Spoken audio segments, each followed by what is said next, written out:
Comment un simple berger a-t-il pu renverser un géant terrifiant et devenir l'un des plus grands rois d'Israël?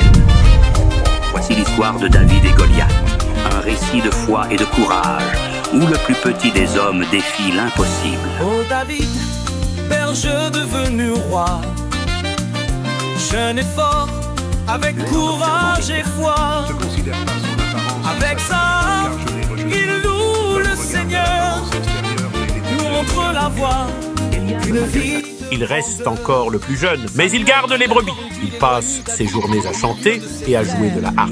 C'est un simple berger, frêle et discret. Comment pourrait-il être un roi? Va le chercher. Nous ne nous assiérons pas pour manger avant qu'il ne soit ici. Et alors David arriva, modeste et humble, portant avec lui la simplicité d'un berger. Rien dans son apparence ne suggérait qu'il serait un roi, mais l'Éternel regarde au cœur.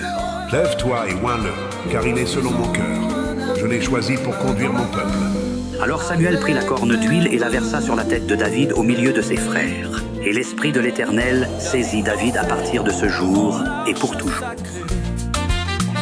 Un cœur humble, un roi inspiré, défendez son peuple avec bravoure. Choisissez un homme parmi vous pour m'affronter.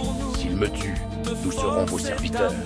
Mais si je le tue, vous serez les nôtres. Ce défi était dans l'armée d'Israël. Mais ce que David allait découvrir changerait à jamais le cours de son destin. Vous êtes bon qu'à envoyez-moi un homme, si vous en avez un digne de ce nom. Mort, j'avais oublié. Vous êtes tous des lâches. David, choqué par ces paroles, observa l'armée paralysée par la peur. Pourquoi êtes-vous si effrayé? Qui est cet incirconcis pour défier l'armée du Dieu vivant? Les soldats lui racontèrent le défi lancé par Goliath et la peur qui paralysait le camp. Comment peut-on laisser cet homme insulter le Dieu d'Israël? Moi, j'irai me battre contre lui.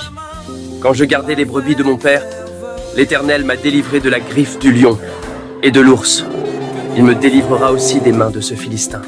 Tu viens à moi avec l'épée et la lance, mais moi, je viens à toi au nom de l'Éternel des armées, le Dieu d'Israël que tu as défié. Alors que Goliath s'élançait comme une tempête, brandissant son épée gigantesque, David ne recula pas. Il plaça une pierre dans sa fronde et le silence s'abattit un instant sur le champ de bataille, comme si le monde lui-même retenait son souffle. Puis, avec un fracas, Goliath tomba. Saisit l'énorme épée de Goliath et avec un geste assuré, mit fin au combat. Une victoire gravée dans les cieux, portée par une foi inébranlable. Mais la victoire de David allait bien au-delà du champ de bataille. Ce jour-là, Israël ne vit pas seulement un berger battre un géant, mais le triomphe éclatant de la foi sur la peur et l'arrogance.